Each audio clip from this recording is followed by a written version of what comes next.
Welcome to trading inside channel. நான் உங்கள் லக்ஷ்மி. இந்த வீடியோவில் நிஃப்டி 50 மற்றும் பேங்க் நிஃப்டியோட மார்க்கெட் அனலைசிஸ் தான் பார்க்க போகிறோம். ரெசிஸ்டன்ட் அண்ட் சப்போர்ட் லெவலை யூஸ் பண்ணி எப்படி சக்ஸஸ்ஃபுல்லாக ட்ரேட் பண்ணலாம் அப்படிங்கிறத தான் இந்த வீடியோவில் டீட்டெயிலாக பார்க்க போகிறோம். பிகினர் லெவல்லேருந்து ப்ரோ லெவல் வரைக்கும் இந்த சப்போர்ட் அண்ட் ரெசிஸ்டன்ட் லெவல் ரொம்ப யூஸ்ஃபுல்லாக இருக்குது.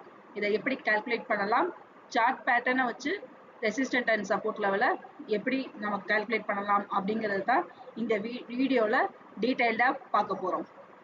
தொடர்ந்து வீடியோவை பாருங்கள், லைக் பண்ணுங்கள், ஷேர் பண்ணுங்கள், சப்ஸ்கிரைப் பண்ணுங்கள்.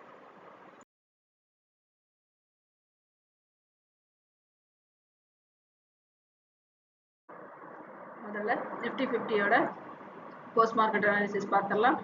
மார்க்கெட்டோட ஓப்பனிங் நமக்கு பைவட் பாயிண்ட்டுக்கு மேலே தான் இருந்துச்சு. ஆனால் ஓப்பனிங் முடிஞ்ச உடனே மார்க்கெட் நமக்கு பைவட் பாயிண்ட் ஜோனுக்கு என்ட்ரி ஆகிடுச்சு.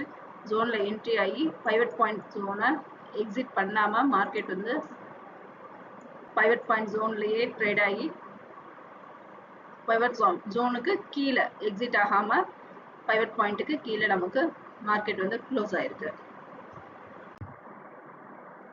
அடுத்து நிஃப்டி 50யோட ப்ரீ மார்க்கெட் அனாலிசிஸ். இங்கே நம்ம pivot point, 3 resistant level, 3 support level calculate பண்ணி வச்சுருக்கோம். இந்த லெவல்ஸ் கால்குலேட் பண்ணுறதுக்கான வீடியோ லிங்க் டிஸ்கிரிப்ஷனில் இருக்குது, செக் பண்ணிக்கோங்க. இங்கே நம்ம கால்குலேட் பண்ணி வச்சுருக்கிற பைவட் பாயிண்ட்டுக்கு கீழே நிஃப்டி க்ளோஸ் ஆகிருக்கு.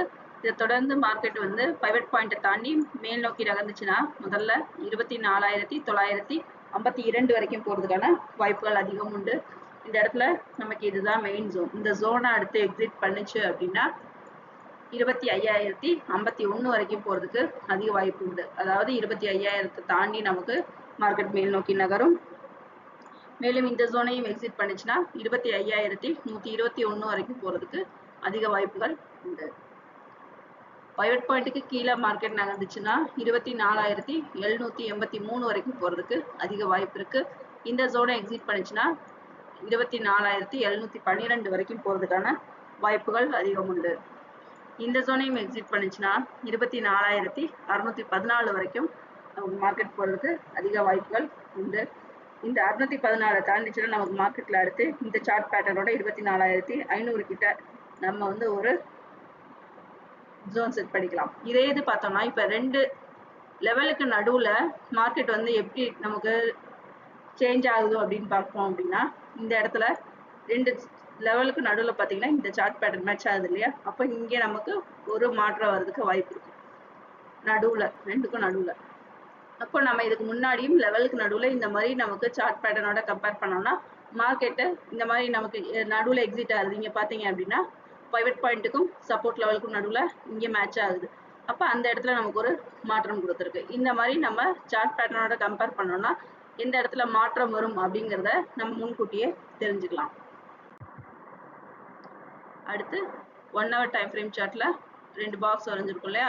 இந்த பாக்ஸ் வந்து நம்ம எதை பேஸ் பண்ணி வரைஞ்சிருக்கோம் அப்படின்னு பார்த்தோம் அப்படின்னா மார்க்கெட்டில் இப்போ இந்த ஹை லெவலும் அடுத்து நமக்கு எங்கே மாற்றம் கொடுக்கும் அப்படின்னு பார்த்தோம்னா இங்கே சார்ட் பேட்டர்னில் மேட்ச் ஆகிருக்கு இல்லையா? இந்த இடத்துல நம்ம 25,150. அப்போ இந்த பாக்ஸை தான் க்ளோன் பண்ணி நம்ம இங்கே ட்ரா பண்ணியிருக்கோம். இறக்கம் கொடுத்தாலும் நமக்கு இந்த முதல் சப்போர்ட் லெவல், அதாவது 24,800 தாண்டி மார்க்கெட் கீழ் நோக்கி இறங்குச்சுன்னா எது வரைக்கும் போகிறதுக்கு வாய்ப்பு இருக்குன்னு பார்த்தோம் அப்படின்னா 24,650 வரைக்கும் நமக்கு போகிறதுக்கு அதிக வாய்ப்புகள் இருக்கும்.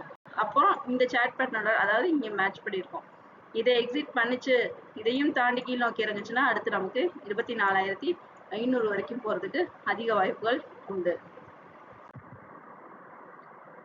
அடுத்து 1 day டைம் ஃப்ரேம் சார்ட்டில் பார்க்கும் பொழுது இந்த வாரத்தில் மார்க்கெட் வந்து பார்த்தீங்க அப்படின்னா இங்கே பிட்ச் ஃபோர்க்கில் அனலைஸ் பண்ணி பார்க்க போகிறோம்.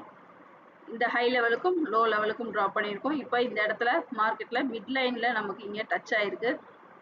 இதுவே மார்க்கெட் வந்து அடுத்து மிட் லைனில் நமக்கு க்ளோஸ் ஆகுதான்னு பார்க்கணும், அல்லது இந்த லெவலில் நமக்கு எங்கே வந்து க்ளோஸ் ஆகிறதுக்கு வாய்ப்பு இருக்குது அப்படின்னு பார்த்தோம் அப்படின்னா நாளைக்கு 24,650 அது வரைக்கும் நமக்கு மார்க்கெட் வந்து மூவ் ஆகிறதுக்கு அதிக வாய்ப்பு இருக்கும். அந்த 650 டச் பண்ணிச்சுன்னா திரும்ப மார்க்கெட்டில் ஒரு மாற்றம் வர்றதுக்கு அதிக வாய்ப்புகள் உண்டு. அடுத்து பேங்க் நிஃப்டியோட போஸ்ட் மார்க்கெட் அனாலிசிஸ் பார்த்துடலாம்.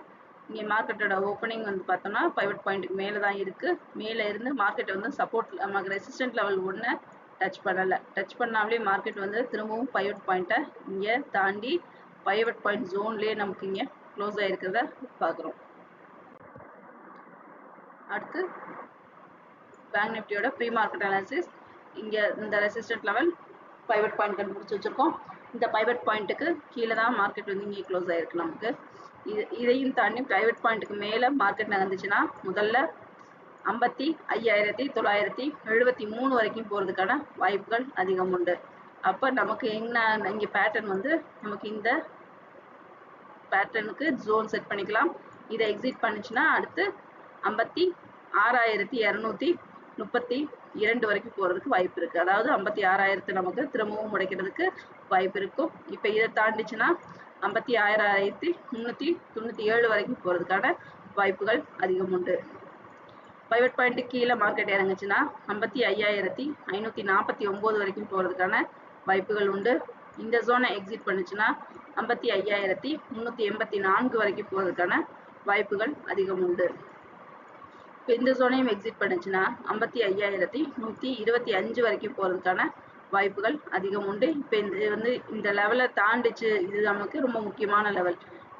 இங்கே நமக்கு 13ஆம் தேதி இந்த பேட்டர்னோட மேட்ச் ஆகுது. இதையும் எக்ஸிட் பண்ணுச்சுன்னா அடுத்து திரும்ப 55,000 உடைக்கிறதுக்கு அதிக வாய்ப்புகள் உண்டு. அடுத்து 1 hour டைம் ஃப்ரேம் சார்ட்ல பார்க்குறோம். இந்த லைன் வந்து பார்த்தோம் அப்படின்னா நமக்கு மார்க்கெட் ஏறும் பொழுது அதோட ஹை லெவலை வச்சு வரைஞ்சிருக்கோம். இப்போ மார்க்கெட் இறங்கும் பொழுது அதோட ஹை லெவலை வச்சு இந்த ஸ்லோப் லைன் வரைஞ்சிருக்கோம். இந்த ரெண்டு க்ளோனிங் பாக்ஸும் வந்து பார்த்தோம் அப்படின்னா நமக்கு இந்த ஹை லெவல் இங்கே டச் ஆயிருக்கு இல்லையா, இந்த லெவலுக்கும் அடுத்து எங்கே மாற்றம் வரும் அப்படின்னு பார்த்தோம்னா 56,700 அந்த லெவலுக்கும் இந்த பாக்ஸ் வரைஞ்சிருக்கும். அதே மாதிரி இங்கே வந்து நமக்கு மார்க்கெட்டில் எங்கே அதே க்ளோனிங் பண்ணி 55,450 கீழே மார்க்கெட் மூவ் ஆச்சு அப்படின்னா எங்கே வரைக்கும் வர்றதுக்கு வாய்ப்பு இருக்குது? நமக்கு 55,100 வரைக்கும் வர்றதுக்கு அதிக வாய்ப்புகள் உண்டு. இதுவே பார்த்தோம்னா அடுத்து மார்க்கெட்டில் நாளைக்கு மார்க்கெட் வந்து ஒன்று மேலே மூவ் ஆச்சு அப்படின்னா நமக்கு இந்த லைனில் நமக்கு இப்படி மூவ் ஆகிறதுக்கு அதிக வாய்ப்புகள் இருக்குது. அல்லது இதை எக்ஸிட் பண்ணிச்சுன்னா திரும்ப நமக்கு இந்த இடம் 55,000 போய் டச் பண்ணி திரும்ப ஒரு மாற்றம் கொடுக்கறதுக்கு அதிக வாய்ப்புகள் உண்டு. அடுத்து 1 day டைம் ஃப்ரேம் சார்ட்ல பிட்ச்ஃபோர்க் அனாலிசிஸ் பார்த்துடலாம். இங்கே பிட்ச்ஃபோர்க்கில் நமக்கு பிலோ லைனுக்கு கீழே மார்க்கெட் இறங்குச்சு. ஆனால் அடுத்த நாளே நமக்கு மார்க்கெட்டோட க்ளோசிங் பாயிண்ட்டை உள்ள நமக்கு பிட்ச்ஃபோர்க்கில் போயிடுச்சு. இன்றைக்கும் பார்த்தோம் அப்படின்னா பிட்ச்ஃபோர்க்கில் தான் மார்க்கெட் வந்து க்ளோஸ் ஆகிருக்கு. ஆனால் நமக்கு செல்லரோட டாமினேஷன் அதிக லெவலில் இருக்குது. இப்போ நாளைக்கு மார்க்கெட்டோட க்ளோசிங் பாயிண்ட்டு எங்கே இருக்குது அப்படிங்கிறத செக் பண்ணோன்னா மார்க்கெட்டோட ட்ரெண்டை நம்ம ஈஸியாக அனலைஸ் பண்ண முடியும். இந்த வீடியோ உங்களுக்கு பிடிச்சிருந்துச்சுன்னா லைக் பண்ணுங்கள், ஷேர் பண்ணுங்கள், சப்ஸ்கிரைப் பண்ணுங்கள், மறக்காமல் பெல் பட்டனை கிளிக் பண்ணுங்கள். மீண்டும் அடுத்த வீடியோவில் சந்திப்போம். நன்றி, வணக்கம்.